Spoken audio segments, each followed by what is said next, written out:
سورۃ البیکی میں کہ اہل صفین کو فاسق اور اہل صفین کو کافر نہ کہو بلکہ کہو یہ فاسق اور فاجر ہے اور ظالم ہے. تو بالکل ہم ہمارے نجاست کے ساتھ ہم اہل صفین کو ظالم بھی مانتے ہیں اور ان کو ہم فاسق بھی مانتے ہیں کافر بھی مانتے ہیں کیونکہ ہمارے نجاست کہہ رہے ہیں ان کو کافر نہ کہو. اور پھر جو مولا علیہ السلام کہہ رہے ہیں کہ میں اللہ سے امید کرتا ہوں کہ میرے مخالفین جو صفین میں آئے اللہ کو معاف کر دے گا. تو اس کا مطلب ہے کہ اگر ہم مخالفین کے بارے میں عقیدہ رکھے ہوئے ہیں تو ان کے سرگنا کے بارے میں پھر ظاہر دیکھیں ڈیمانڈ جو بیعت کی ہے وہ اس کے اعتبار سے. اور میں بسم اللہ الرحمن الرحیم. انجینئر محمد علی مرزا کا آپ نے کلپ سماعت فرمایا جس میں انجینئر محمد علی مرزا صحابہ کرام رضوان اللہ تعالی عنہم اجمعین کی توہین کرتے ہوئے نظر آتا ہے.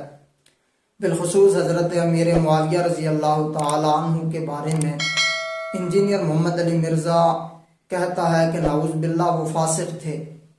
صحابہ کرام رضوان اللہ تعالی عنہم اجمعین کے بارے میں اللہ رب العالمین نے قرآن مجید فرقان حمید کے اندر فرمایا لا یستوی منکم تم میں سے برابر نہیں ہو سکتے من انفقا جنہوں نے اللہ کے راستے میں مال خرچ کیا من قبل الفتح فتح مکہ سے پہلے وقاتل اور جنہوں نے اللہ کے راستے میں قتال کیا جہاد کیا اولئک اعظم درجتم ان کے لیے بلند درجے ہیں اللہ کے ہاں من الذین انفقوا وہ لوگ جو فتح مکہ کے بعد ایمان لائے من بعد وقاتلوا جنہوں نے فتح مکہ کے بعد اللہ کے راستے میں مال خرچ کیا اور جو فتح مکہ کے بعد اللہ کے راستے میں جہاد کرتے رہے.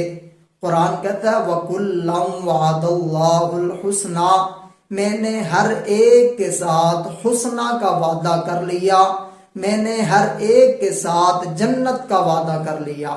وہ فتح مکہ سے پہلے والے ہوں وہ فتح مکہ کے موقع پر ایمان لانے والے ہوں وہ فتح مکہ کے بعد ایمان لانے والے ہوں. قرآن کا فیصلہ ہے کہ ان سب کے ساتھ جنت کا وعدہ ہو چکا ہے. دوسری جگہ اللہ رب العالمین نے فرمایا ان الذین سبقت لہم من الحسنى وہ لوگ جن کے ساتھ ہماری طرف سے حسنہ کا وعدہ ہو چکا جنت کا وعدہ ہو چکا اولئک عنہا مبعدون ان لوگوں کو آگ سے دور رکھا جائے گا. یہ قرآن کا فیصلہ ہے کہ انہیں آگ سے دور رکھا جائے گا. آگ میں جانا تو دور کی بات آگ میں جانا تو درکنار انہیں آگ سے دور رکھا جائے گا. جس طرح اللہ رب العالمین نے فرمایا لا تقربوا الزنا زنا کے قریب نہ جانا. اس کا مطلب یہ ہے کہ جو چیزیں زنا کے قریب کرنے والی ہیں ان کے قریب بھی نہ جانا. اسی طرح اللہ نے فرمایا اولئک عنہا مبعدون انہیں آگ سے دور رکھا جائے گا. یعنی جو گناہ آگ کے قریب کرنے والے ہیں اللہ رب العالمین صحابہ کرام کو ان گناہوں کے قریب بھی نہیں جانے دیں گے. آج لوگ کہتے ہیں ان کی آپس میں لڑائیاں ہوئی. میں نے کہا پھر کیا ہوا؟ رب کا فیصلہ ہے اولئک عنہا مبعدون انہیں آگ سے دور رکھا جائے گا. کہتے ہیں قتل و قتال ہوا. میں نے کہا رب کا فیصلہ وہی ہے اولئک عنہا مبعدون انہیں آگ سے دور رکھا جائے گا. کہتے ہیں شہادتیں ہو گئی. میں نے کہا پھر کیا ہوا؟ رب کا فیصلہ یہی ہے اولئک عنہا مبعدون انہیں آگ سے دور رکھا جائے گا. کہتے ہیں آپس میں جنگیں ہوگی. میں نے کہا رب کا فیصلہ یہی ہے وَكُلًّا وَعَدَ اللَّهُ الْحُسْنَى ہر ایک کے ساتھ جنت کا وعدہ ہو چکا ہے. کہتے ہیں جنگیں ہوئی لڑائیاں ہوئی قتل و قتال ہوا شہادتیں ہوئی. میں نے کہا رب نے ان کے ساتھ جنت کا وعدہ کر لیا ہے اور رب العالمین دلوں کا حال جاننے والے ہیں. رب نے ان کے ساتھ جنت کا وعدہ کر لیا. اب کسی بدبخت کو کسی لعنتی کو کسی بے ایمان کو کسی حرامی النسل کو کسی ولد الزنا کو اٹھ کر ان عظیم لوگوں پر بھونکنے کی اجازت نہیں دی جا سکتی. ایک اور جگہ اللہ رب العالمین نے فرمایا وَلَكِنَّ اللَّهَ حَبَّبَ إِلَيْكُمُ الْإِيمَانَ اللہ رب العالمین نے صحابہ کے لیے ایمان کو پسند کر لیا. صحابہ نے ایمان کو پسند کر لیا.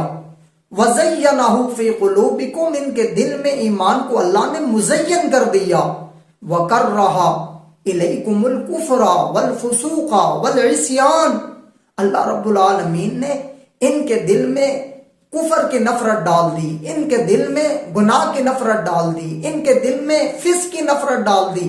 ایک طرف رب کا قرآن ہے جو کہتا ہے اللہ نے ان کے دل میں ایمان کو مزین کر دیا، اللہ نے ان کے دل میں ایمان کو مزین کر دیا، ایمان کو گاڑ دیا، اللہ نے ان کے لیے ایمان کو پسند کر لیا۔ اللہ کا قرآن کہتا ہے کہ ان کے دل میں کفر ہو، فسق ہو، گناہ ہو، اللہ نے ان کے دل میں گناہ کی نفرت ڈال دی، کفر کی نفرت ڈال دی، فسق کی نفرت ڈال دی۔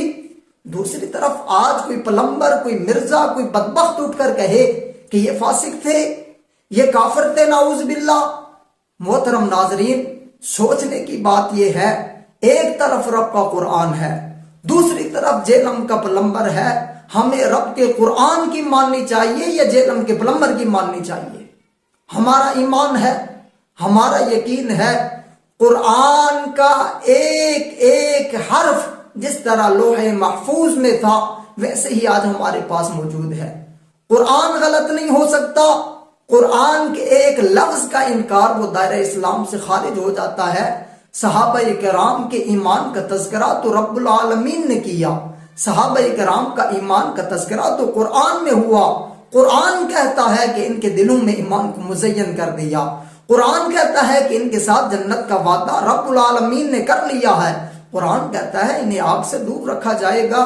اب ہمیں یہ سوچنا چاہیے، آج جو لوگ صحابہ کرام پر اعتراض کر رہے ہیں، ہمیں ان بدبختوں کی ماننی چاہیے یا رب کے قرآن کی ماننی چاہیے؟ رب العالمین نے ہر ایک کے ساتھ جنت کا وعدہ کیا ہے، اور رب العالمین نے فرمایا کہ ان کے دلوں میں ایمان کو مزین کر دیا گیا، ایمان کو گاڑ دیا گیا، اور ان کے دل میں کفر، فسق اور گناہ کی نفرت رب العالمین نے ڈال دی ہے، اور ایمان کی محبت رب العالمین نے ان کے دل میں ڈال لی ہے۔